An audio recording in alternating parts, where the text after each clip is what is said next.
लाता भी क्यों है उतना बड़ा bag? Okay people, we will be doing, हम अभी करेंगे भाई साहब रॉल्स लॉ। रॉल्स लॉ का कल हमने देखा, देखो 2 लॉज हमने कल पढ़े, क्या कहते हैं भाई साहब? जस्ट रिकैप, फटाफट फटाफट, पीपला, अरे जल्दी से बताइए भाई साहब। एक हो गया आपका हेनरीज लॉ, ठीक है। हेनरीज लॉ क्या बोलता है भाई साहब? हेनरीज लॉ बोलता है partial pressure of a vapour above a liquid surface is equal to KH into moles of the solute, moles of the solute in the liquid. Partial pressure of B, तो जैसे यहाँ पे क्या है, देखो समझ लो यहाँ पे कोई सोल्यूशन है, यहाँ पे कोई सोल्यूशन है और ये वॉलेटाइल कंपोनेंट का सोल्यूशन है, ठीक है। तो यहाँ पे लेट्स से A और B का एक सोल्यूशन है, B यहाँ पे है भाई साहब सल्यूट, और ये किस टाइप का सल्यूट है? वॉलेटाइल, ठीक है, वॉलेटाइल, ठीक है। तो यहाँ पे पार्शियल प्रेशर ऑफ B, तो यहाँ पे देखो A के भी वेपर्स होंगे और B के भी वेपर्स होंगे, है ना। तो partial pressure of B, this partial pressure of B, ठीक है, this partial pressure of B, बच्चा पार्टी क्या हो जाएगा? This will be equal to, this is what? Partial, this is partial pressure of B above liquid surface, above liquid surface. ये आपका क्या हो जाएगा बोलो? Henry's law constant. This will be Henry's law constant and this will be what people? This is mole fraction, mole fraction of B, है ना, mole fraction of B। Are we clear on this one people? ये हो गया आपका Henrys law. और आपका Raoult's law क्या था? रॉल्स लॉ है मतलब समझ लो यहाँ पे आपके जो यहाँ पे Henry's law is basically applicable to a mixture in which one is volatile and the other one is non volatile. यहाँ पे आपके दोनों वॉलेटाइल हैं, ठीक है। समझ लो A है, B है, C है, जो भी है, ठीक है, सबके सब वॉलेटाइल है। तो आपको भाई साहब यहाँ पे क्या मिल जाएगा? A के प्रेशर्स भी मिल जाएंगे और B का पार्शियल प्रेशर भी मिल जाएगा, ठीक है। तो PA, तो आपका टोटल वेपर प्रेशर कितना हो जाएगा? Dalton's law of partial pressure से टोटल वेपर प्रेशर भाई साहब कितना हो जाएगा? This will be equal to PA plus PB plus PC and so on and so forth, ठीक है। और यहाँ पे PA की वैल्यू कितनी होगी?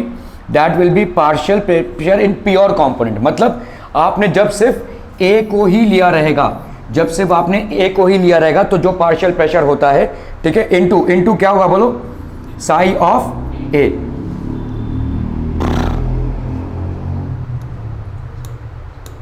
What happened?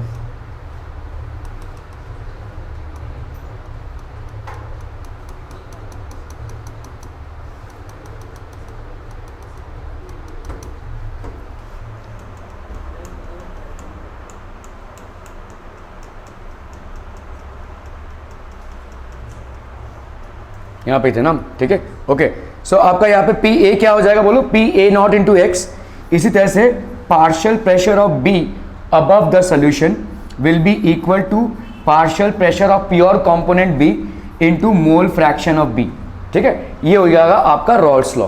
This is basically Raoult's law, okay. Vapour pressure of chloroform CHCl3 and dichloromethane CH2Cl2 at 298 Kelvin are 200 millimetre and 415 millimetre of Hg, मतलब आपका पेपर प्रेशर दिया हुआ है इन टर्म्स ऑफ मर्करी, ठीक है। Calculate the vapour pressure of the solution prepared by mixing 25.5 gram of chloroform and 40 gram of CH2Cl2 at 298 kelvin. बहुत ध्यान देने वाली बात क्या है यहाँ पे देखो, 298, so obviously there is no change in temperature, but would there be a change in the pressure? We will see, ठीक है, okay। Vapour pressure of chloroform and dichloromethane at 298। अभी वेपर प्रेशर ऑफ क्लोरोफॉर्म बोला जा रहा है, मतलब क्या बोला जा रहा है भाई साहब? जब आपने सिर्फ क्लोरोफॉर्म लिया हो, प्योर कंपोनेंट क्लोरोफॉर्म, भाई साहब प्योर कंपोनेंट क्लोरोफॉर्म का प्रेशर कितना है? 200, है ना, 200। और सिमिलरली प्योर कंपोनेंट डाइक्लोरोमीथेन का प्रेशर कितना है भाई साहब? प्योर कंपोनेंट CH2Cl2 इसका कितना है? दिस इज, अरे यार, this is how much? 415 millimetre, 415 millimetre. Clear, okay. Hg respectively. Calculate the vapour pressure of the solution. अभी आपने यहाँ पे क्या किया है भाई साहब? Vapour pressure of the solution निकाला है, ठीक है। तो vapour pressure of the solution क्या हो जाएगा भाई साहब? इसका पार्शियल प्रेशर प्लस इसका पार्शियल प्रेशर, मतलब P of CHCl3 plus P of CH2Cl2। ध्यान देना, एकदम फंडामेंटल सवाल है, एकदम फंडामेंटल, ठीक है।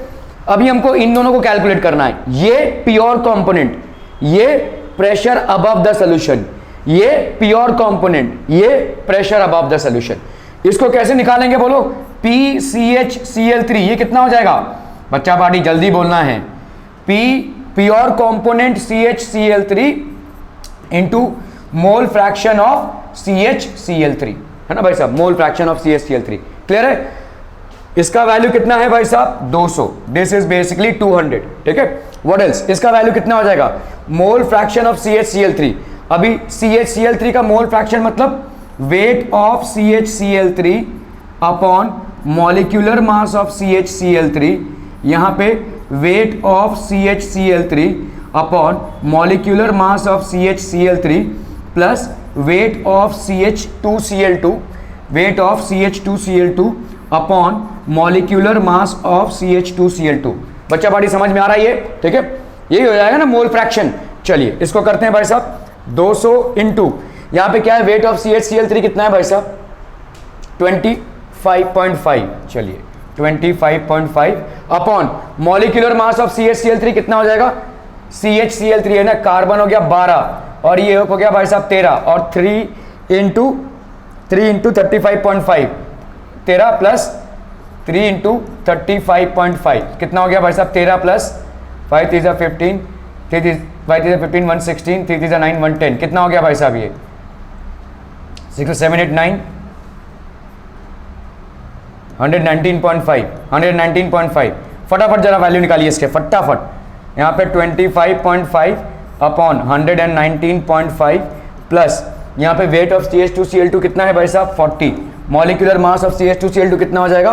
12 प्लस 2 प्लस 71, है ना, 71। तो ये कितना हो गया? 2 + 1 3 4 5 7 + 1 8 85, ठीक है। This will B 85। ये हो जाएगा आपका क्या? PCHCl3। इसी तरह से आप क्या निकालेंगे? PCH2Cl2। तो PCH2Cl2 की वैल्यू क्या हो जाएगी? Pure component CH2Cl2 into mole fraction of CH2Cl2। Pure component 415, mole fraction of CH2Cl2, weight of CH2Cl2 upon molecular mass of CH2Cl2. This will be weight of CH2Cl2, molecular mass of CH2Cl2 plus weight of CHCl3 upon molecular mass of CHCl3। कितना हो जाएगा भाई साहब? यहाँ पे 415 into weight of CHCl2 कितना हो गया भाई साहब? वेट इज 40 अपॉन इसका मॉलिक्यूलर मास कितना निकाला था हमने? 85, ठीक है। और यहाँ पे कितना हो जाएगा भाई साहब? 40/85 प्लस 25.5/85। देखो इन दोनों को तुमको ऐड करना है, इन दोनों को तुमको ऐड करना है ना भाई साहब, ठीक है। दोनों में से तुम इतना पोर्शन तो डिनोमिनेटर का कॉमन निकाल ही सकते हो, इतना पोर्शन तुम्हारे डिनोमिनेटर का कॉमन निकल जाएगा। मतलब तुम्हारा कितना हो जाएगा भाई साहब? यहाँ पे 1/40/25 प्लस 25.5/85 और अंदर क्या बचेगा यहाँ पे? 415 into 40/85 plus 200 into 25.5 upon 114.5। Are we getting this people? आप समझ में आ रहा है ये? ठीक है। सो थोड़ा सा कॉम्प्लिकेटेड लग सकता है बट अंडरस्टैंड यहाँ पे आप कर क्या रहे हैं। आप यहाँ पे क्या पूछा गया है आपको कि आपका total pressure above the solution कितना होगा? Total pressure of the solution होगा pressure due to this, pressure due to this will be equal to pure component into mole fraction of CHCl3। Pressure due to this will be pure component into mole fraction of CH2Cl2। Are we getting this people? समझ में आ रही है?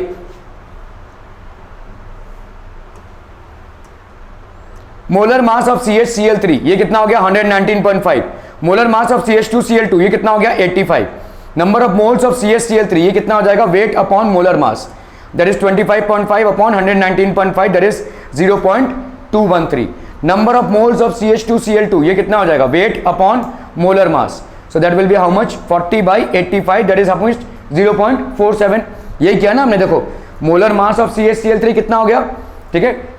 यहाँ पे हम क्या कर रहे हैं, this will B W of CHCl3 upon molar mass of CHCl3। यहाँ पे क्या कर रहे हैं, W of CH2Cl2 upon molar mass of CH2Cl2, सीधा सीधा वैल्यूज निकाल रहे हैं हम यहाँ पे, ठीक है। ओके चलिए अभी टोटल नंबर ऑफ मोल्स कितना हो गया आपका 0.213 plus 0.47 that is 0.6। Mole fraction कितना हो जाएगा भाई साहब, 0.213 अपॉन 0.683। सिंपल। किसका मोल फ्रैक्शन, इसका मोल फ्रैक्शन, कुछ नहीं है ये, this is basically what WB of CHCl3, WB of CHCl3 upon molecular mass of CHCl3, ठीक है। और यहां पे क्या हो जाएगा, WB CHCl3 plus molecular mass of CHCl3 plus WB CH2Cl2 upon molecular mass of CH2Cl2, यही है ये, this is the entire thing.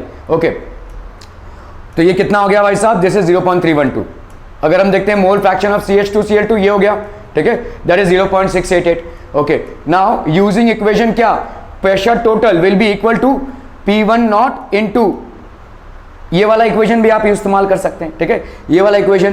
तो आपका प्रेशर टोटल कितना हो जाएगा, this will B 200 plus 415 minus this. ये वाला समझ में आ रहा है कैसे होगा, देखो सिंपल है, प्रेशर टोटल कितना होगा P1 प्लस P2, है ना।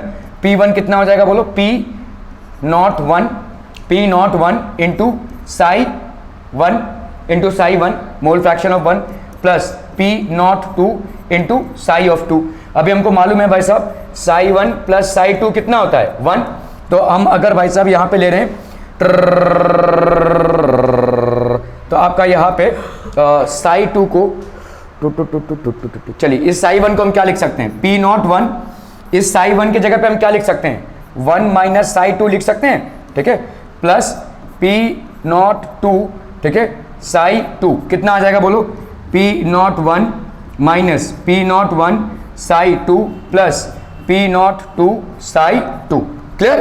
ओके तो यहां पे कितना आ गया देखो, P01 प्लस यहां पे कितना हो जाएगा, P02 माइनस P01 साई 2, है ना भाई, P01 साई 2, P01 कितना आ गया यहाँ पे देखो 200, 415 माइनस 200, ये आपने निकाला था साई 2 की वैल्यू 0.688, तो ये आपका आ गया, this is basically the. Clear है, समझ में आ रहा है ये people, any questions. Vapour pressure of solutions of solids in liquids, अगर आप भाई साहब सॉलिड्स को लिक्विड्स में डिसॉल्व कर रहे हैं तो वेपर प्रेशर क्या हो जाएगा, the pressure exerted by the vapour molecules of a liquid when they are in equilibrium with the liquid. Now what does equilibrium mean, what does equilibrium mean, when would we say that the pressure exerted by the vapor molecules of a liquid when they are in equilibrium with the liquid of a given temperature is called the vapor pressure of the liquid at that temperature। बोलो भाई साहब, एकदम आसान सा सवाल है। अरे ये क्यों कांप रही है, 1 सेकेंड।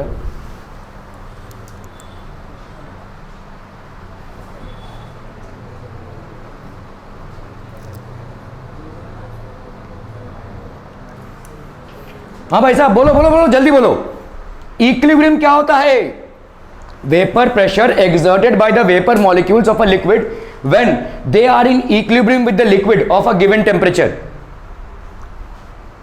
अरे भाई साहब ये आपका एक लिक्विड है और इसको हमने ढक के रखा है, वेपर प्रेशर तभी क्रिएट होगा जब आप लिक्विड को ढक के रखेंगे, ऐसे खुले में रख देंगे कोई वेपर प्रेशर क्रिएट नहीं होगा, ठीक है। चलिए अभी आप भाई साहब ये लिक्विड है, तो आपका लिक्विड क्या हो रहा है, इवेपोरेट हो रहा है at a particular temperature, evaporate हो रहा है, किस में कन्वर्ट हो रहा है, वेपर में, और साथ ही साथ क्या होगा, ये कंडेंसेट भी होगा।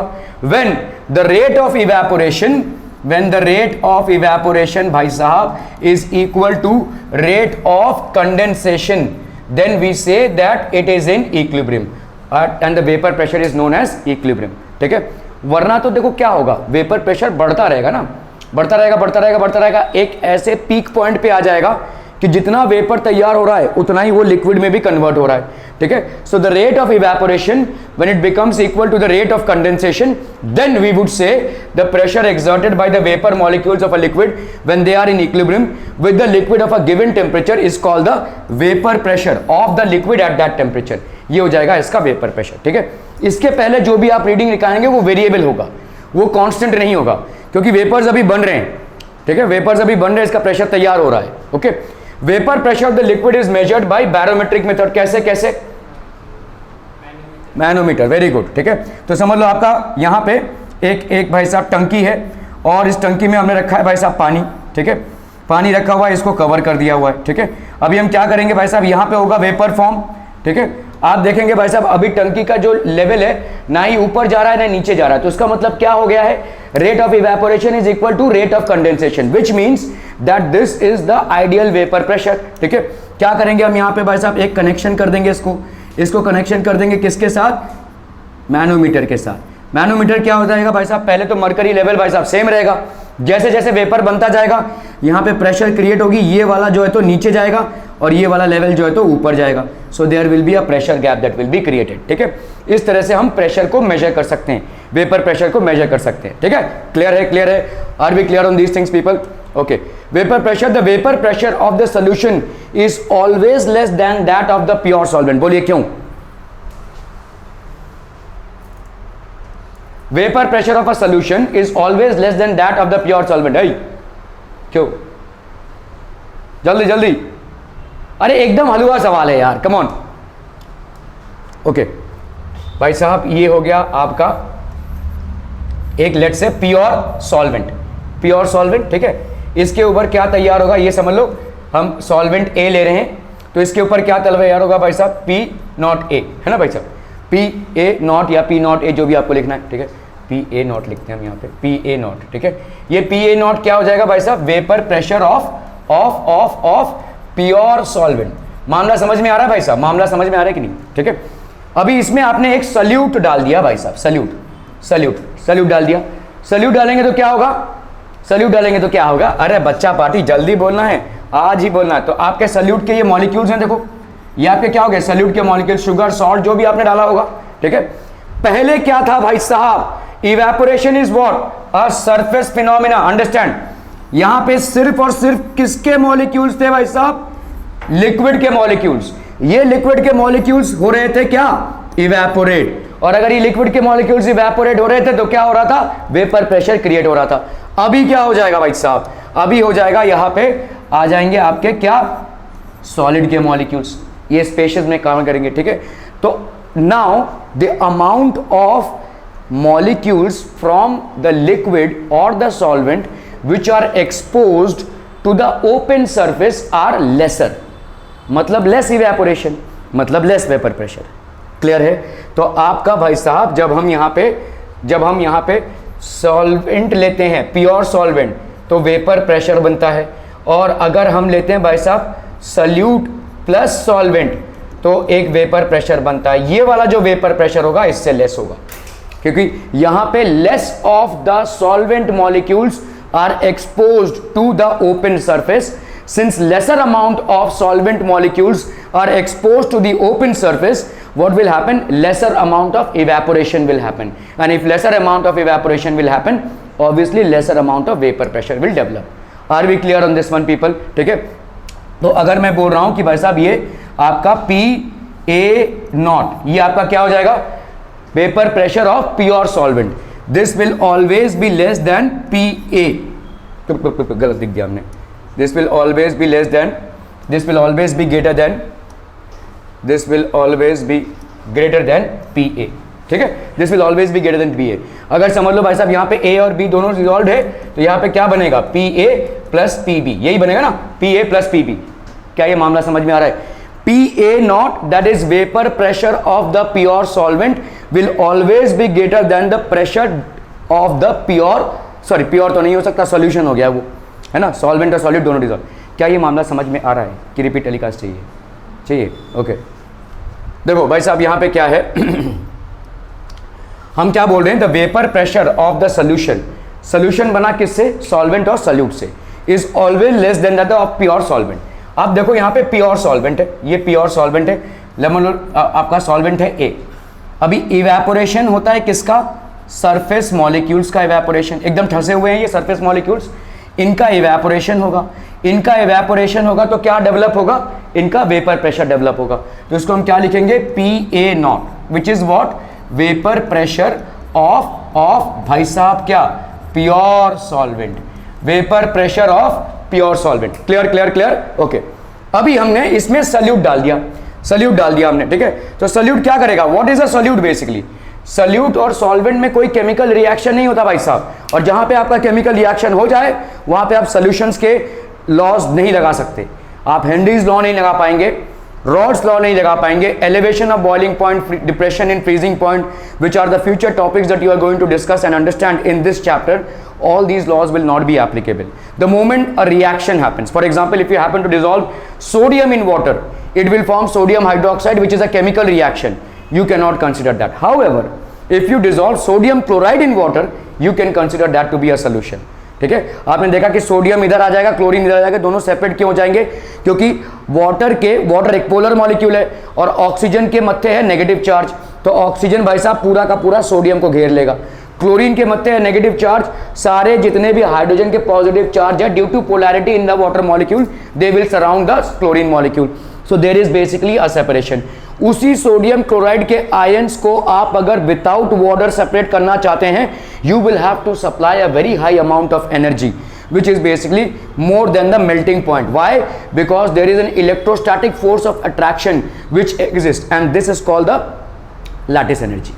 लैटिस एनर्जी, इतना एनर्जी आपको देना पड़ेगा। तो सोडियम और क्लोरीन को सेपरेट करने के लिए जितना एनर्जी आपको देना पड़ता है उसको हम बोलते हैं भाई साहब lattice energy. Are we clear?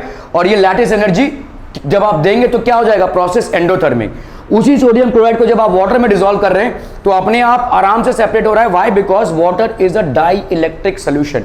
We will understand what is dielectric. ठीक है, मतलब क्या होता है, अभी बॉन्ड्स सेपरेट हो जाएंगे, बॉन्ड्स भाई साहब टूट गए क्योंकि आपके वाटर मॉलिक्यूल में पोलैरिटी है और सोडियम क्लोराइड एक पोलर मॉलिक्यूल है। ठीक है, तो इसके लिए क्या हो जाएगा? This will B hydration energy. ये हाइड्रेशन एनर्जी क्या हो जाएगा? Hydration energy if it is greater than the lattice energy, more of solute will be soluble in water.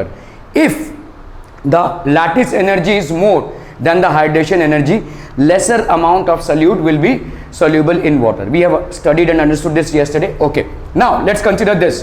ठीक है, अभी आपका भाई साहब सरफेस के मॉलिक्यूल से इवेपोरेशन होता है। Evaporation is purely a surface phenomena. Although evaporation will depend on, let's say, factors like temperature. You increase the temperature, evaporation increases. What else? Surface area. You increase the surface area, evaporation increases. You increase the wind speed, the evaporation increases. You increase humidity, evaporation decreases. So these are certain factors on which evaporation is basically dependent. But ignoring all these factors, let's say this is pure solvent and let's say this is basically the layer of molecules at the surface. These molecules are going to evaporate.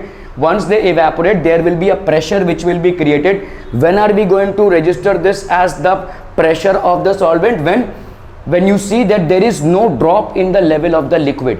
मतलब अभी क्या हो रहा है? Rate of evaporation is equal to rate of condensation. अभी जो आप vapour pressure record करोगे by connecting it to a nanometer और वॉट एवर, ठीक है, then this is basically the actual vapour pressure. Okay, तो ये हो गया आपका vapour pressure of pure solvent. अभी आप क्या कर रहे हो भाई साहब? इसमें डाल रहे हो सल्यूट, इसमें डाल रहे हो सल्यूट। सल्यूट क्या करेगा? सल्यूट रिएक्ट नहीं करेगा उसके साथ। सल्यूट देखो, kinetic molecular theory states that solids are very compactly packed, there is hardly any difference in the atoms, there is hardly any space between the atoms.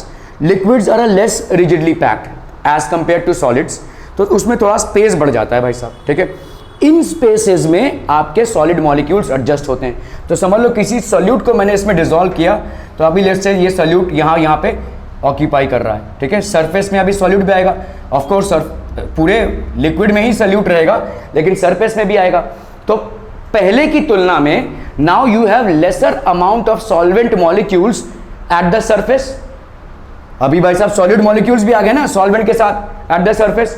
So as compare to the pure solvent in the solution you will have lesser amount of solvent particles in the exposed state to atmosphere or whatever, ठीक है, at the surface, which means lesser amount of evaporation will happen, which means lesser vapor pressure will develop. ठीक है, lesser vapor pressure will develop. So we say the vapor pressure of the solution का vapor pressure is always less than that of the pure solvent. Solution का vapor pressure will always be less than that of the pure solvent. मतलब क्या हो जाएगा? ये हो गया आपका सोल्यूशन का वेपर प्रेशर, ठीक है। This will be always less than that of the pure solvent. Solution का vapour pressure is always less than that of the pure solvent. Are we clear? ये कब होगा? जब जिस सॉलिड को आप डिसॉल्व करने की कोशिश कर रहे हो वो खुद वॉलेटाइल ना हो। ये सॉलिड इन लिक्विड सॉल्यूशंस में ही होगा, और solutions of solids in liquids. भाई साहब सॉलिड को लिक्विड होना पड़ेगा मेल्टिंग पॉइंट पे, फिर लिक्विड जाकर वेपर फेज में कन्वर्ट होगा। सॉलिड वेपर फेज में कन्वर्ट नहीं होगा, है ना। तो आप जिस सॉलिड को डिसॉल्व कर रहे हैं it is in the solid state only. आपने अगर शक्कर को पानी में डाला है वो सॉलिड स्टेट में ही रहेगा, वो पानी में जाने के बाद भी सॉलिड स्टेट में ही है। आपने नमक को अगर पानी में डाला है तो भी वो सॉलिड स्टेट में ही रहेगा। It is not going to change into a liquid state, its state has not changed. Understand this, ठीक है। हाँ, क्रिस्टलाइन स्ट्रक्चर कोलैप्स हो गया है लेकिन अभी भी वही स्टेट है, ठीक है। क्या तो यहाँ पे आपका ये समझ में आ रहा है, ये कब होगा? जब आपने जिस सॉल्यूट को चुना है वो सॉलिड है और जिस सॉल्वेंट को चुना है ऑब्वियसली वो लिक्विड है, ठीक है। सॉलिड इन लिक्विड सॉल्यूशंस में ये हो सकता है क्योंकि ये सॉलिड के पार्टिकल्स बेसिकली सरफेस एरिया को ऑक्यूपाई कर रहे हैं और ये सॉलिड इवेपोरेट नहीं हो रहा है, क्योंकि अगर ये इवेपोरेट होता था तो वेपर प्रेशर बढ़ जाता था। अगर ये इवेपोरेट होता था तो वेपर प्रेशर बढ़ जाता था, क्योंकि अभी वो सॉल्वेंट का भी वेपर प्रेशर, सॉल्यूट का भी वेपर प्रेशर, ऐसा नहीं हो रहा है। Are we clear? ठीक है। तो जब भी आपने किसी सॉलिड को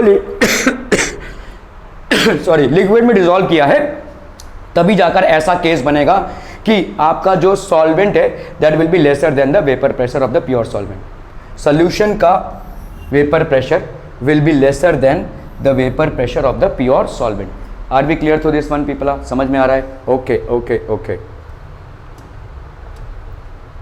सो in solution some of the non volatile solute molecules, तो सॉल्यूट मॉलिक्यूल्स क्या माना है आपने? नॉन वॉलेटाइल, मतलब जो वेपराइज नहीं होते हैं, ठीक है।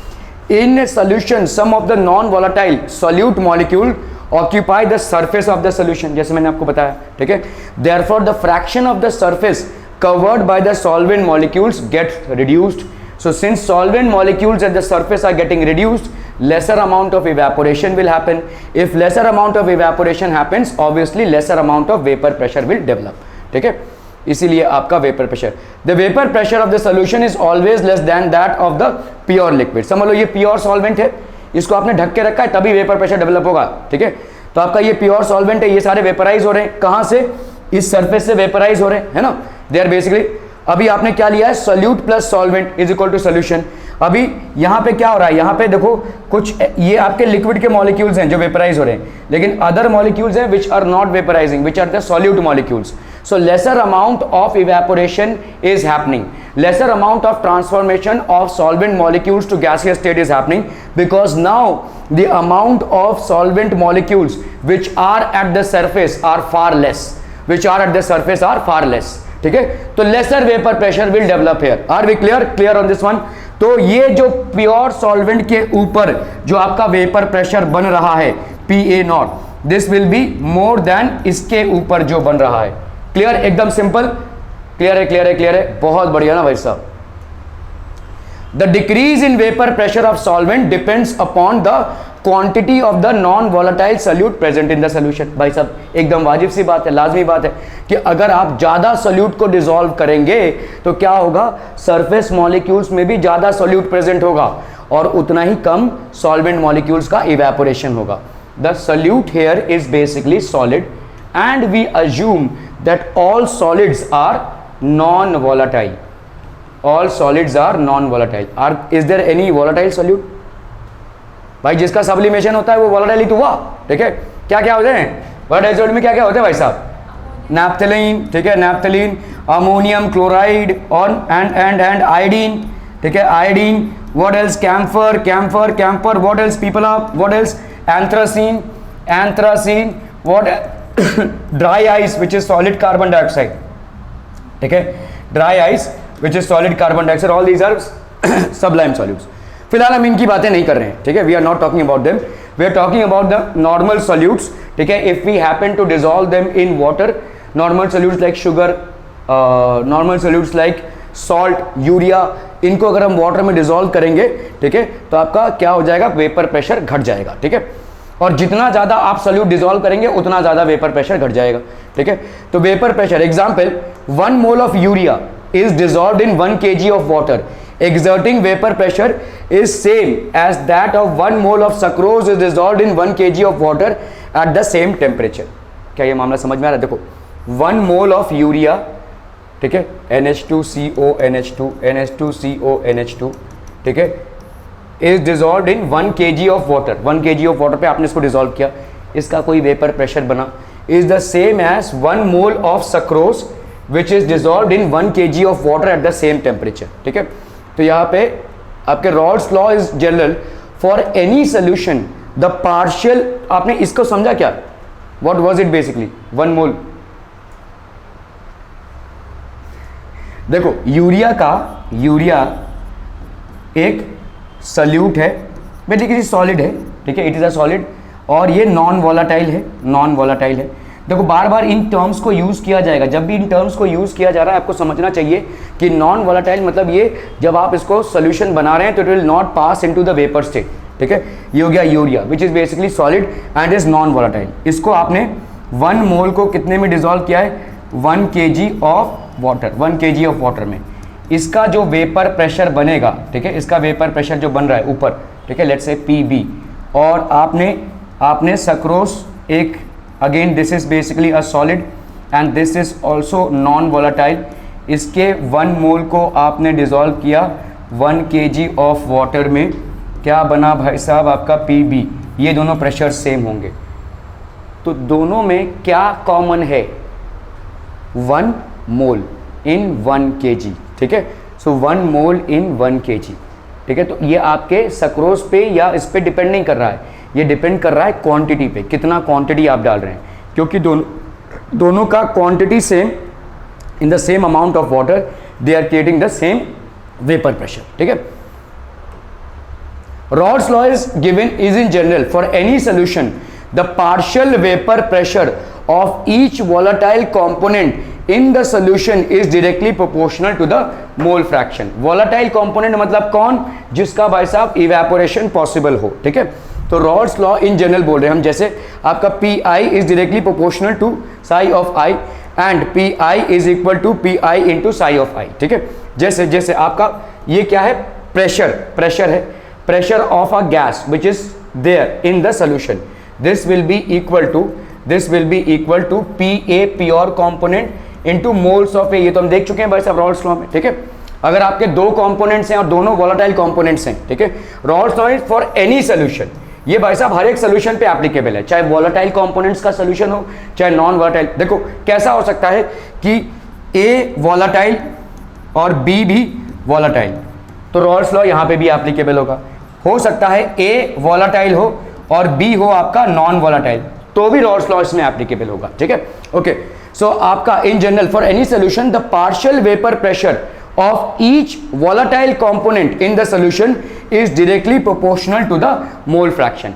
अभी भाई साहब प्रेशर किसका डेवलप होगा? जो इवेपोरेट हो सके, मतलब जो वोलाटाइल हो. अगर कोई नॉन वोलाटाइल कंपोनेंट सोल्यूशन में है, क्या उसका प्रेशर डेवलप होगा? ऑब्वियसली नहीं. ठीक है, so it is applicable to any volatile liquid whether it is in the solute form और in the solvent form in the solution. ठीक है, सो Pi नॉट की वैल्यू क्या हो जाएगी? Proportionality constant. It is equal to the vapour pressure of the pure solvent. तो Pi की value क्या हो जाएगी भाई साहब? Pi naught. ठीक है, Pi naught will be equal to proportionality constant. मतलब देखो ये आपका P है विच is the pressure of the, ठीक है, जो भी आपका कंपोनेंट है उसका प्रेशर है. This will be equal to let's say A component है, उसका क्या हो जाएगा? Pa not into psi A. तो अभी देखो इसको समझो, आपका प्रेशर किस पे डिपेंडेंट है? Pressure of A will be directly proportional to mole fraction of A, और इसके बाद आप इस पे आ रहे हैं, है ना. जब आप प्रोपोर्शनैलिटी को हटाते हैं तो क्या लगाते हैं? कांस्टेंट. तो इसका मतलब इस रिलेशनशिप में कांस्टेंट कौन हो गया? ये. ठीक है, वही बोला जा रहा है. देखो it is equal to the vapour pressure of the pure solvent. ये हो गया आपका P1 naught which is the vapour pressure of the pure solvent, that will be the proportionality constant. Clear है? ओके. तो अगर आप देखोगे भाई साहब जैसे जैसे आप मोल फ्रैक्शन सॉल्वेंट का बढ़ाएंगे वेपर प्रेशर बढ़ेगा. मोल फ्रैक्शन जितना सॉल्वेंट का बढ़ाएंगे वेपर प्रेशर बढ़ेगा। Plot a graph between vapour pressure and mole fraction of the solvent and the shape of the curve is linear, ठीक है, विच मीन्स देखो कोई भी वेरिएबल अगर आपकी डायरेक्ट प्रोपोर्शनलिटी की है, अभी आपने क्या देखा, P A is directly proportional to psi of A और P1 is directly proportional to psi of 1, तो इसका मतलब P1 और साई 1 में अगर आप ग्राफ प्लॉट करोगे it will be a straight line graph, PA और साई ए में अगर ग्राफ प्लॉट करोगे तो it will be a straight line graph, ठीक है, okay. As temperature increases vapour pressure of the liquid increases linearly, अगर आपने टेम्परेचर बढ़ाया, अभी हमने टेम्परेचर की बात नहीं की थी, अब हम आ रहे हैं टेम्परेचर पे, ठीक है, अभी तक हमने सिर्फ प्रेशर का बात किया था। तो as temperature increases vapour pressure of the liquid will increase, क्यों, करेक्ट है, क्यों, वेपराइजेशन क्या होगा, रेट बढ़ जाएगा, क्यों, क्योंकि भाई साहब इवेपोरेशन आपका बढ़ता है टेम्परेचर से, तो अगर वेपराइजेशन रेट बढ़ेगा तो क्या हो जाएगा भाई साहब, इट विल इंक्रीज लीनियरली, है ना, मतलब आपके टेम्परेचर के साथ प्रेशर की डायरेक्ट प्रोपोर्शनलिटी हो जाएगी कि नहीं, ठीक है, okay. So this will increase exponentially, increase होगा लेकिन एक्सपोनेंशियली इंक्रीज होगा, ऐसे इंक्रीज होगा, ठीक है, this will basically increase, okay. Oh thank you हो गया, अरे इतनी जल्दी थैंक यू कैसे हो गया भाई साहब, okay people. So we have seen what is Henry's law, we have seen what is Raoult's law, ठीक है, हेनरीज लॉ और रॉल्स लॉ पे कुछ हम न्यूमेरिकल्स करेंगे for more clarity, but now we will talk about what are ideal solutions, what are non-ideal solutions and that stuff, ठीक है, okay। so आपके भाई साहब solutions में भाई साहब ideal and non-ideal solutions क्या क्या हो जाएंगे, ideal and non-ideal solution। what is an ideal solution? the solution which obeys Raoult's law at any concentration and temperature, बहुत जरूरी है, किसी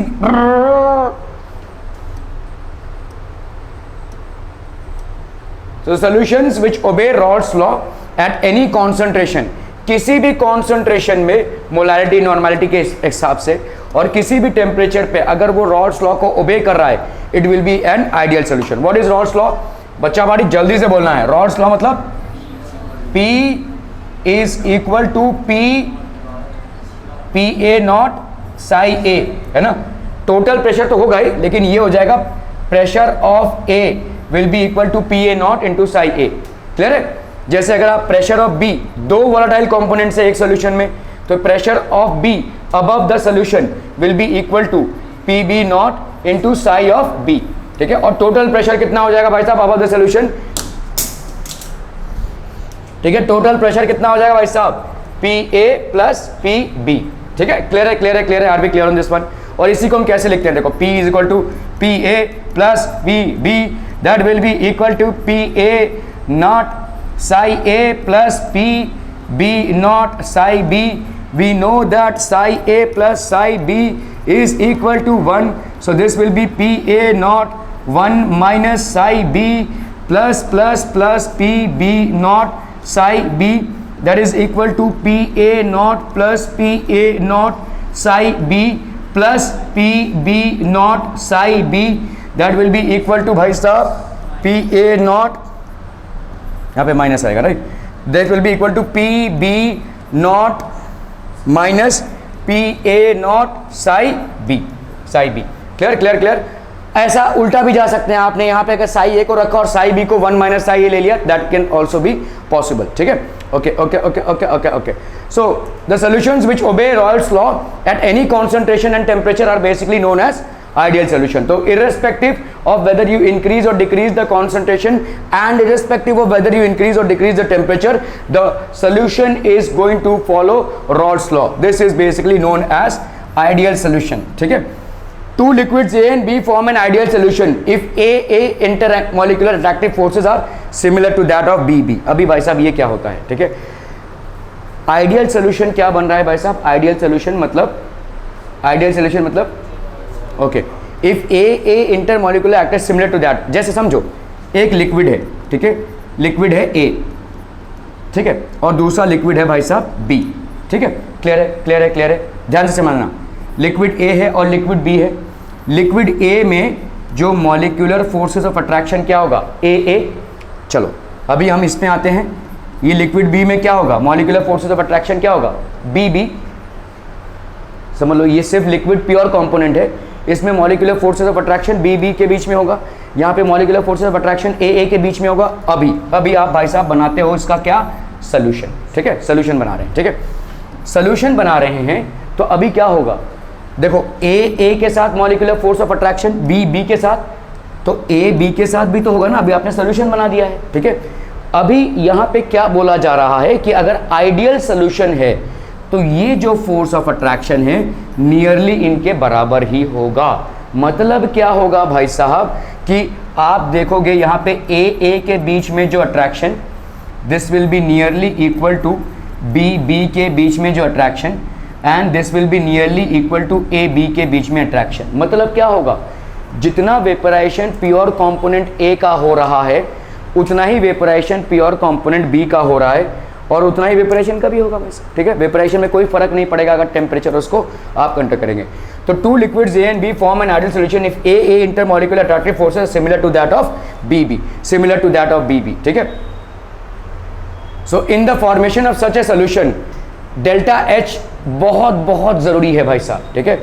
ए interaction molecular is equal to nearly B B interaction molecular, ठीक है। बी बी के बीच में जो इंटरैक्शन हो रहा है वो ऑलमोस्ट सेम है, ठीक है। इसका मतलब ले दे के आपका this is almost equal to A B का इंटरैक्शन।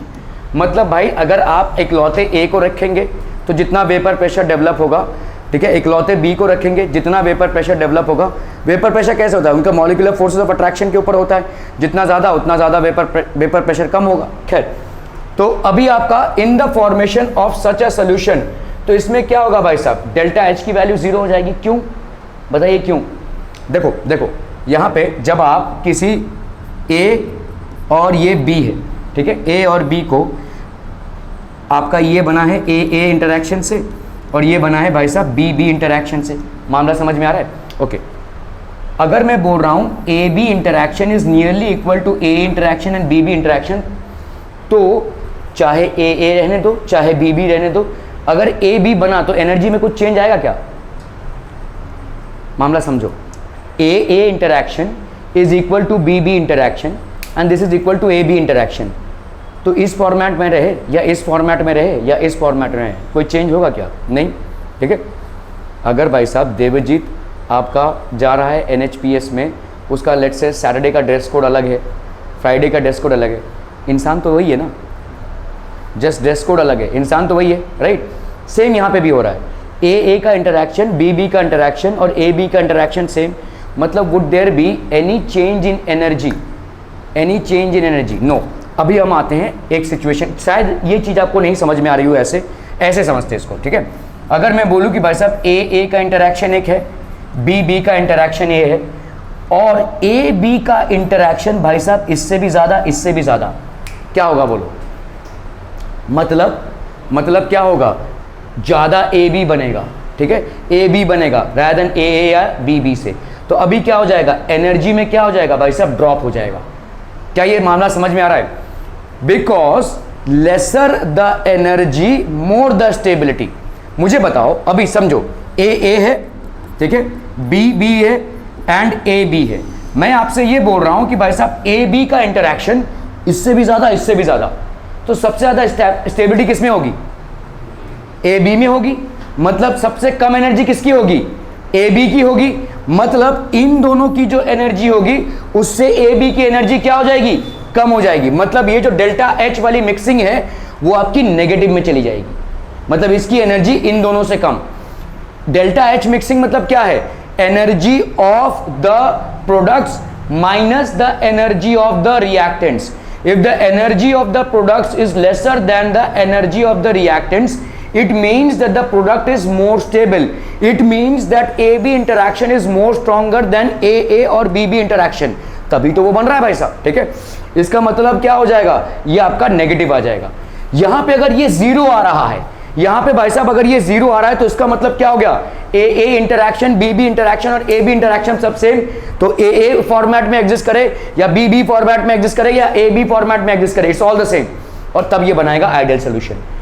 दूसरी बात पे गौर कीजिए, ये डेल्टा एच मिक्सिंग जीरो समझ में आ रहा है, मतलब भाई ऐसा रहे दो, ऐसा रहे दो, ऐसा रहे दो, सेम, सब सेम, ठीक है। डेल्टा वी मिक्सिंग जीरो, मतलब ये क्या होगा बोलो, what is this? Delta V mixing 0, हाँ, वॉल्यूम चेंज नहीं हो रहा है। सोल्यूशन का वॉल्यूम कब चेंज होगा?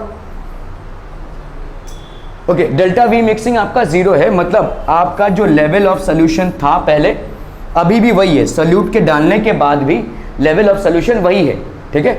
इसका मतलब क्या हो गया? नो हीट इज अब्सॉर्ब्ड और इवॉल्व, ना ही ये एक्सोथर्मिक प्रोसेस है और ना ही endothermic. The volume of the solution is equal to the sum of the volumes of the two pure components, ठीक है। आपने जो डाला था ये volume of the solution that will be equal to sum of the two pure components. अभी इस चीज को समझो, इस चीज को समझो। यहां पे अगर ए और बी इंटरैक्शन सेम है तो समझ लो ए इंटरैक्शन है ये, ठीक है। ये हो गया आपका बी इंटरैक्शन और ये हो गया आपका ए बी इंटरैक्शन। सबके मॉलिक्यूलर साइजेस भाई साहब सेम। अगर सबके मॉलिक्यूलर साइजेस सेम तो ए में एग्जिस्ट करने दो, बी में एग्जिस्ट करने दो या ए बी में एग्जिस्ट करने दो, all will have the same volume, ठीक है। इसीलिए वॉल्यूम में कोई आपका फर्क नहीं पड़ रहा है, ठीक है। ओके, अभी हम आते हैं इसमें। देखो ए बी का इंटरैक्शन आपके अगर इन दोनों से ज़्यादा हो तो क्या हो जाएगा? ए बी का इंटरैक्शन अगर इन दोनों से ज़्यादा हो, there will be a change in the volume, volume में चेंज होगा। क्यों?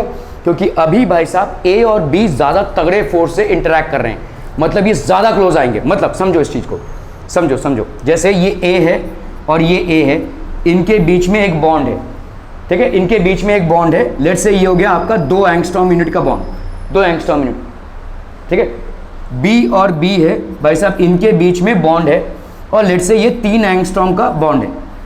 इनके बीच में बॉन्ड लेंथ कितने का है भाई साहब? 3 एंगस्ट्रॉम का। अभी आपका ए और बी में ज़्यादा इंटरेक्शन हो रहा है, ठीक है। A and B is more stable, so they are readily combining. तब क्या हो जाएगा? लेट्स से इसका 2 और इसका 3, इसका कितना आ जाएगा? 1 एंगस्ट्रॉम। तो अभी बताओ वॉल्यूम ऑफ सॉल्यूशन डिक्रीज होगी? होगी भाई साहब, volume of solution will be decreasing. Is this understood people? ठीक है, क्योंकि अगर आपका A B interaction is more powerful than A and B interaction, what will happen? The bond length will be lesser, क्योंकि जितना ज़्यादा स्ट्रॉन्ग बॉन्ड होगा तो bond length will be lesser भाई साहब, ठीक है। तो आपका वॉल्यूम ऑफ मिक्सिंग भी आपकी क्या हो जाएगी? नेगेटिव, और ये भी आपकी नेगेटिव हो जाएगी। अगर आपका क्या हो गया? A B interaction is more than A और बी इंटरैक्शन। क्या ये समझ में आ रहा है? If the interaction between solute and solvent particles is stronger than the interaction between individual solute particles और individual solvent particles, what will happen? Volume of the mixing will reduce and the enthalpy change will be negative. The change in volume will be negative and the change in heat will also be negative, which means that this will be what kind of a reaction? It will be an exothermic reaction. ये भाई साहब आपका exothermic हो जाएगा और ये आपका volume में नेगेटिव हो जाएगा। क्लियर है? अभी हम आते हैं, अगर ए बी इंटरैक्शन जो है वो लेसर देन ए इंटरैक्शन या लेसर देन बी इंटरैक्शन, अगर ऐसा हो तो क्या होगा भाई साहब? ए बी तो बनेगा लेकिन ए के चलते, मतलब इसका मतलब क्या हो गया? ये वाला इंटरैक्शन दोनों से लेसर है, मतलब ये वाला इन दोनों से ज़्यादा अनस्टेबल है, मतलब ये वाली एनर्जी ज़्यादा, मतलब ये वाली एनर्जी इससे कम, ये वाली एनर्जी भी इससे कम। उल्टा कैसे हो जाएगा? तो यहाँ पे डेल्टा मिक्सिंग कितना हो जाएगा? पॉजिटिव हो जाएगा। मतलब ये किस टाइप का प्रोसेस हो जाएगा? आपको हीट देना पड़ेगा, एंडोथर्मिक रिएक्शन हो जाएगा। Heat of the reactants has to be more than the heat of the products, you will have to supply heat, ठीक है। यहाँ पे क्या है भाई साहब? ए बी का बॉन्ड का लेंथ ऑब्वियसली बड़ा होगा देन ए और बी का बॉन्ड का लेंथ, तो यहाँ पे क्या हो जाएगा? Volume will be positive, volume would increase, volume would increase. Are we getting this people? समझ में आ रहा है? ये तीनों कंडीशंस आपको समझ में आ रहे हैं? आइडियल सोल्यूशन को हम क्या बोलेंगे भाई? ठीक है, in the formation of such a solution the enthalpy change is 0. What is enthalpy change? The heat और the energy of the solution minus the energy of the reactants, that is solvent and solute. तो ये आपका क्या हो जाएगा? 0। Volume change भी आपका 0। No heat is absorbed और evolve, the volume of the solution is equal to the sum of the volumes of the two pure components. भाई साहब जितना आपने ए का लिया था कंपोनेंट और बी का लिया था उतना ही होगा, कोई चेंज नहीं है, ठीक है। Okay, a perfectly ideal solution is rare, ये हो नहीं सकता। ये हो नहीं सकता क्यों? बता सकते हैं क्यों नहीं हो सकता ये? Why should it be rare? Why should it be rare? अरे भाई साहब कभी ऐसा हो सकता है कि ए में जो इंटरैक्शन है वही बी में इंटरैक्शन हो, और वही ए बी में इंटरेक्शन हो ही नहीं सकता भाई साहब, right? It is not at all possible. A का इंटरेक्शन कभी बी के इंटरेक्शन से कम मतलब इक्वल हो ही नहीं सकता, क्योंकि एलिमेंट्स अलग अलग हैं, ठीक है? एलिमेंट्स अलग अलग हैं और एलिमेंट्री इंटरेक्शन जो है तो वो अलग अलग होंगे, ठीक है?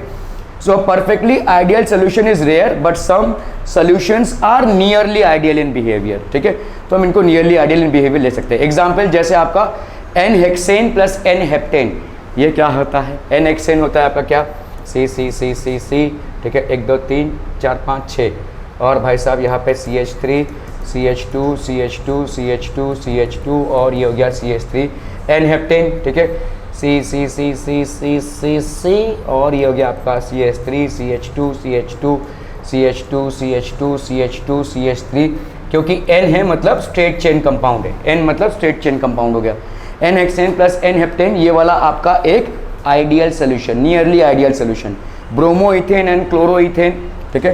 तो इथेन भाई साहब आपका C2H5Cl एंड C2H5Br, ये दोनों का जो कंपोनेंट होगा दैट विल आल्सो, अच्छा जी नींद आ रही है, ठीक है? Bromoethane and chloroethane, this are also examples of what? Ideal solutions. Wherein ideal solution में क्या कंडीशन हो जाएगी बच्चा वाली?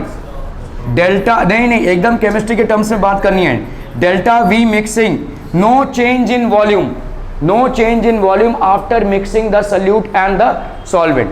तो volume of the solution is equal to the volume of the solute plus volume of the solvent, and no change in enthalpy, no change in enthalpy, ठीक है? That will be equal to 0। मतलब जो आपका heat of the reactants will be equal to the heat of the products. Neither the reaction तो देखिए हो नहीं रहा है क्योंकि सोल्यूशन बन रहा है, कोई केमिकल रिएक्शन नहीं हो रहा है, ठीक है? सोल्यूशन बन रहा है। So the formation of a solution is neither exothermic nor endothermic in nature. The formation of the solution will neither be exothermic nor be endothermic in nature. ठीक है? बेंजीन एंड टॉलिन, बेंजीन एंड टॉलिन भाई साहब, ये हो गया आपका benzene, ये हो गया आपका टॉलिन, ठीक है? बेंजीन एंड टॉलिन, ये हो गया आपका CH3। तुम एक चीज देख रहे हो, नोटिस कर रहे हो यहाँ पे क्या है? What is it significantly that you are noticing? क्या है? What is it that you are noticing? पहले तो भाई साहब दोनों नॉन पोलर हैं, ठीक है? आपके दोनों भाई साहब क्या हैं? नॉन पोलर हैं। Solute and solvent both are non polar, organic solvents हैं, कोई आयनिक बॉन्ड नहीं हो सकता। और दूसरा ये कि आपका जो है मॉलिक्यूलर मास बहुत ही कम है। देखो एन हेक्सेन और एन हेप्टेन में कितने का डिफरेंस है? ये होमोलोगस सीरीज में बिलोंग करते हैं, CH2 का डिफरेंस है ये भाई साहब। एन हेक्सेन और एन हेप्टेन देख लो, दोनों सेम फैमिली को बिलोंग कर रहे हैं। किसको? एल्केन्स को। सिर्फ CH2 यूनिट्स का डिफरेंस है। आपने होमोलोगस सीरीज पढ़ रखी है, that is 14 atomic mass unit का डिफरेंस है। यहाँ पे भी देखो ब्रोमो इथेन और क्लोरो इथेन में सिर्फ ब्रोमीन और क्लोरीन का जो डिफरेंस है वही है। बेंजीन एंड टॉलिन में सिर्फ CH3 यूनिट्स का डिफरेंस है भाई साहब। CH3 भी नहीं बोलेंगे, यहाँ से एक H निकला हुआ है तभी तो CH3 आया, तो यहाँ पे भी देखो CH2 ही हो गया, यहाँ पे भी देखो CH2 ही हो गया। ऑलमोस्ट होमोलोगस सीरीज है, ऑलमोस्ट, ठीक है? So if you notice these are all non polar solvents. Non polar solvents में भाई साहब इलेक्ट्रोस्टैटिक फोर्स तो पहली बात ही नहीं होगी, ठीक है? और इनमें कंजिक्यूटिव है भाई साहब, ठीक है? मतलब ऑलमोस्ट सेम मॉलिक्यूलर वेट है, ऑलमोस्ट सेम मॉलिक्यूलर वेट है। क्या ये मामला समझ में आ रहा है? तो स्ट्रक्चर भी ऑलमोस्ट सेम है। देखो बेंजीन और टॉलिन का स्ट्रक्चर भी ऑलमोस्ट सेम है, इसका भी और इसका भी स्ट्रक्चर भी ऑलमोस्ट सेम है, ठीक है? एन हेक्सेन मतलब स्ट्रेट चेन, एन हेप्टेन मतलब straight chain, bromo ethane chloro ethane exactly same structure, ठीक है? तो आपके स्ट्रक्चर के हिसाब पे बॉन्ड होता है और बॉन्ड के हिसाब से बॉन्ड लेंथ होती है भाई साहब, ठीक है? इसीलिए आपके ये सारे आइडियल सॉल्यूशंस की तरह बिहेव कर रहे हैं। आइडियल सॉल्यूशन मतलब delta H mixing is equal to 0 and delta V mixing is also equal to 0। मतलब there is no enthalpy change, मतलब there is no volume change. neither the reaction is going to be exothermic nor endothermic, nor would the solution volume be more than the volume of the solute and solvent. Volume of the solution will be exactly equal to the addition of volume of solute and solvent. बहुत सोचने लगे हो आजकल, जीवन में कुछ चल रहा है तुम्हारे?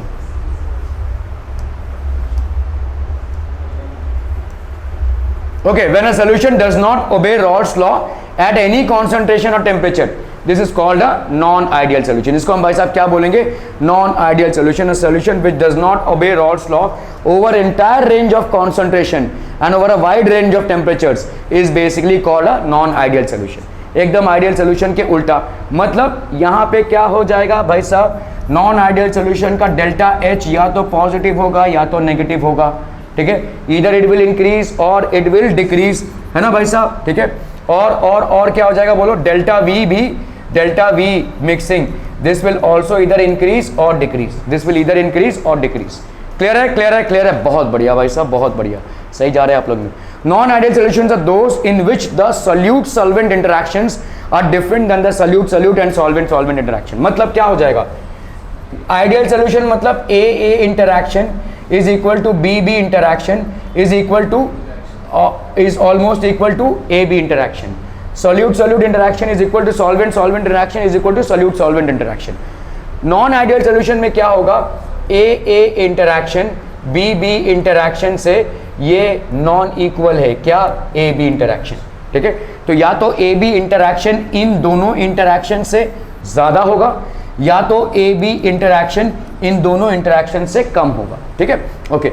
So for these solutions, obviously delta H mixing will not be equal to 0. That is, enthalpy change will either be positive or negative, and similarly volume change will also be either positive or negative. Are we understanding this, people? Okay. If the vapor pressure of a non-ideal solution is high, then it exhibits positive deviation. Non-ideal solution भाई साहब vapour pressure higher हो गया है, vapour pressure higher हो गया मतलब क्या हो गया है, ज्यादा वेपर फेज में जा रहा है। ज्यादा वेपर फेज में कब जाएगा भाई साहब, जब आपका ए बी इंटरैक्शन वीकर हो, है ना, तभी तो ज्यादा वेपर फेज में जाएगा वो, ठीक है, okay. If the vapour pressure is low then exhibits negative deviation from Raoult's law, ठीक है। अभी हम देखेंगे पॉजिटिव डेविएशन और नेगेटिव डेविएशन क्या हो जाएगा, ठीक है। Which pair will not form an ideal solution, CCl4 plus SiCl4 H2O plus C4H9OH C2H5Br plus C2H5Cr। हमने अभी देखा भाई साहब which will not form an ideal solution, not form an ideal, ये आइडियल सोल्यूशन फॉर्म करेगा, अभी हमने देखा भाई साहब, ठीक है, ये तो आइडियल सोल्यूशन फॉर्म करेगा, क्या ये आइडियल सोल्यूशन फॉर्म करेगा, बिल्कुल करेगा भाई साहब, ठीक है। दिस विल ऑल्सो, क्योंकि they belong to the same homologous series, CH2 units का डिफरेंस है, यहाँ पे भी सिर्फ होमोलोगस सीरीज सेम ही है ऑलमोस्ट, सिर्फ हैलोजन ग्रुप का डिफरेंस है। यहाँ पे बताओ H2O और C4H9OH, ये एक पोलर सॉल्वेंट है और ये एक नॉन पोलर है, ठीक है, ये नहीं करेगा भाई साहब, ठीक है। CISS ये क्या है, पोलर है कि नॉन पोलर है, SI सिलिकॉन टेट्राक्लोराइड, हाँ नॉन पोलर हुआ ना भाई साहब। कार्बन किसके ग्रुप में आता है, कार्बन किसके ग्रुप में आता है भाई साहब, कार्बन सॉरी अपना सिलिकॉन किसके ग्रुप में आता है, कार्बन के ग्रुप में, ठीक है। जैसे आपका CCl4 फॉर्म हो रहा था, ये CCl4 फॉर्म, वैसे ही सिलिकॉन बोल रहा है भाई साहब, ठीक है। तो ये भी नॉन पोलर और ये भी नॉन पोलर, एकदम ऑलमोस्ट द सेम, तो ये आपके क्या हो जाएंगे, आइडियल सोल्यूशन, ठीक है, ideal solution, ideal solution. This will be a non ideal solution because this is non polar and this is basically polar. हम पहले ही देख चुके हैं भाई साहब, polar solutes are insoluble in non polar solvents, ठीक है, ओके, क्लियर क्लियर, बहुत बढ़िया भाई साहब। Solutions with positive and negative deviation part 1, ठीक है, okay. Solutions with positive deviation, in these solutions solute and solvent interactions are stronger than solute solvent होगा यहाँ पे भाई, solute solvent interactions, ठीक है। मतलब क्या हो जाएगा, solute जैसे समझ लो ये हो गया आपका solvent और ये हो गया आपका solute, ठीक है, B जनरली solute लेते हैं हम, तो this is basically solute interaction, ठीक है, और ये हो गया आपका solvent interaction, this is stronger then solvent interaction, ठीक है, क्लियर है। तो इसका मतलब ज्यादा करके क्या बनेगा भाई साहब, ज्यादा करके क्या बनेगा, तो द पार्शियल प्रेशर, यहाँ पे क्या हो जाएगा भाई साहब, partial pressure of each component of the solution greater than the vapour pressure as expected according to Raoult's law, है ना भाई साहब। Partial pressure of each component of the solution greater than vapour pressure as expected according to Raoult's law, ठीक है। तो यहाँ पे हो क्या जाएगा, देखो the interactions become weaker, hence escaping tendency of molecules increases, है ना भाई साहब, क्योंकि आपका ए बी इंटरैक्शन जो है वो वीकर है देन ए। देखो ए तो भाई साहब वेपर होगा ही, और बी भी भाई साहब क्या हो रहा है, वेपर हो रहा है। अभी बची बात ए बी की, ए बी का भाई साहब क्या हो जाएगा, ए बी का क्या हो जाएगा, इंटरैक्शन ही कम है, इनके बीच में जो फोर्स ऑफ इंटरैक्शन वो कम है, तो क्या होगा, ज्यादा वेपराइज होगा। जब ये ए बी एक दूसरे से कंबाइन करने जाएंगे, क्योंकि इनका फोर्स ऑफ इंटरेक्शन कम है देन दिस और this, what will happen, the moment an A from here and a B from here are trying to combine with each other, since there is lesser force of attraction between A and B, more of this will pass in vapor pressure, more of this will pass in vapor state. The interactions becomes weaker and hence escaping tendency of molecules increases. अगर escaping tendency of molecules increase होता है, जैसे for example a mixture of ethanol and acetone shows positive deviation in मतलब क्या हो रहा है यहाँ पे, वेपर प्रेशर बढ़ रहा है भाई साहब, ठीक है। In ethanol the molecules are associated through intermolecular hydrogen bonding। देख लीजिए इथेनॉल क्या है भाई साहब, C2H5OH है, ठीक है, C2H5OH। अभी दूसरा इथेनॉल मॉलिक्यूल ले लें हम, यहाँ पे हो गया C2 और ये हो गया H5 और ये हो गया भाई साहब OH, ठीक है। तो आपका इस O के साथ इस H के साथ बॉन्डिंग, तो आपका हाइड्रोजन बॉन्डिंग देखो इंटरमॉलिक्यूलर है, ठीक है, C2H5OH में। इथेनॉल में क्या हो रहा है भाई साहब, हाइड्रोजन बॉन्डिंग है, हाइड्रोजन बॉन्डिंग है। इन इथेनॉल द मॉलिक्यूल्स एसोसिएटेड, तो इंटरमॉलिक्यूलर हाइड्रोजन बॉन्डिंग है। एक मॉलिक्यूल का दूसरे मॉलिक्यूल के साथ भाई साहब हाइड्रोजन बॉन्डिंग का स्कोप है, ठीक है। हाइड्रोजन बॉन्डिंग कब होती है भाई साहब, जब हाइड्रोजन के सामने क्या आ जाए भाई साहब, FON, इन तीनों में से कोई भी मॉलिक्यूल आ जाए, ठीक है। C2H5OH है, इस H के सामने O आना पॉसिबल ही है, ठीक है। FON, फ्लोरीन, ऑक्सीजन और नाइट्रोजन, हाइड्रोजन के सामने जब इन तीनों में से कोई भी एलिमेंट आता है तो हाइड्रोजन बॉन्डिंग होगी। तो यहाँ पे क्या हाइड्रोजन बॉन्डिंग होगी, बिल्कुल होगी, ठीक है। So mixture of ethanol and acetone shows positive deviation, क्यों, क्योंकि ethanol molecules are associated through intermolecular hydrogen bonding which are broken, hence exhibits positive deviation. तो ये भाई साहब टूट रहा है, क्यों, क्योंकि आप एसीटोन के साथ इसको मिक्स कर रहे हैं, एसीटोन के साथ ये इंटरमॉलिक्यूलर हाइड्रोजन बॉन्डिंग टूट रहा है, ठीक है। तो आपका यहाँ पे क्या हो जाएगा, पॉजिटिव डेविएशन, एस्केपिंग टेंडेंसी भाई साहब बढ़ जाएगी। Escaping tendency of ethanol and acetone both will increase and hence the vapor pressure will also increase। जब आपका सॉल्यूट और सॉल्वेंट के बीच में जो इंटरैक्शन हो रहा है वो वीक इंटरैक्शन हो रहा है, तो सॉल्यूट और सॉल्वेंट एस्केप ज़्यादा करेंगे, है ना, ज़्यादा एस्केप करेंगे तो ज़्यादा वेपर प्रेशर बनेगा। ए और ए में जो इंटरैक्शन है और बी में जो इंटरैक्शन है, this is greater than A B interaction. इस चीज़ को समझिए, जब ए में इंटरैक्शन और बी में इंटरैक्शन, बी में interaction is greater than A B interaction, so what is happening, यहाँ से वेपराइजेशन हो रहा है, यहाँ से वेपराइजेशन हो रहा है। जब ये बन रहा है तो ये वीकर है, तो इसमें ज़्यादा वेपराइजेशन होगा, है ना, तो आपका वेपर प्रेशर बढ़ जाएगा। The vapour pressure above the solution will increase, this is called positive deviation, ठीक है। तो पॉजिटिव डेविएशन में बच्चा पार्टी मुझे ये बताइए, ठीक है, आपका क्या हो जाएगा, पॉजिटिव डेविएशन में आपका एनर्जी बढ़ जाएगा, मतलब this will B an exothermic reaction. क्यों बताइए, देखो यहां पे आपका डेल्टा एच, मतलब क्या हो रहा है, ए बी है, ठीक है, ए है और बी है। मुझे बताइए इनमें से सबसे अनस्टेबल कौन है, ए बी, तो मतलब सबसे ज्यादा एनर्जी किसकी हो गई, ए बी की एनर्जी ज्यादा हो गई कि नहीं, ए बी की एनर्जी ज्यादा हो गई, ओके।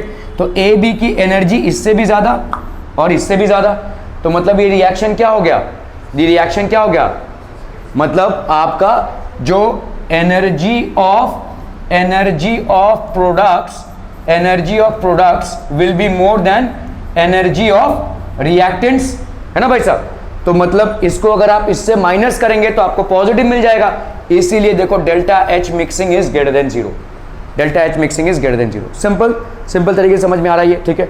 अभी volume mixing is greater than zero, how will volume mixing B greater than zero, बताइए यहां पे, हाँ, ए बी का जो इंटरैक्शन हो रहा है, इसका जो बॉन्ड वगैरह जो भी बन रहा होगा, ठीक है, इज दिस स्ट्रॉन्गर और वीकर देन ए और B, weaker, it is weaker, मतलब आपका बॉन्ड का लेंथ वगैरह सब ज्यादा करके ये क्या हो जाएगा, बड़ा लेंथ विल बी मोर, ठीक है। अगर length will B more then obviously the volume of, इसको ऐसे सोचो एकदम सिंपल तरीके से भाई साहब, ये ज्यादा अनस्टेबल कंपाउंड्स में बॉन्ड लेंथ ज्यादा होती है, बॉन्ड लेंथ जितनी ज्यादा होगी वॉल्यूम उतना ज्यादा हो जाएगा, है ना, वॉल्यूम उतना ज्यादा आएगा, मतलब वॉल्यूम ऑफ प्रोडक्ट्स भाई साहब will be greater then volume of reactants. एकदम सिंपल भाषा में समझ में आ रही है। तो volume of products will be more then volume of reactants. तो इसका मतलब क्या हो जाएगा, अगर मैं इससे इसको माइनस करूं तो volume of mixture will be greater than 0। Are we understanding this people? समझ में आ रहा है? ठीक है। The solutions forms minimum boiling azeotropes. ये क्या होता है, we will understand tomorrow. Thank you so much for your valuable time.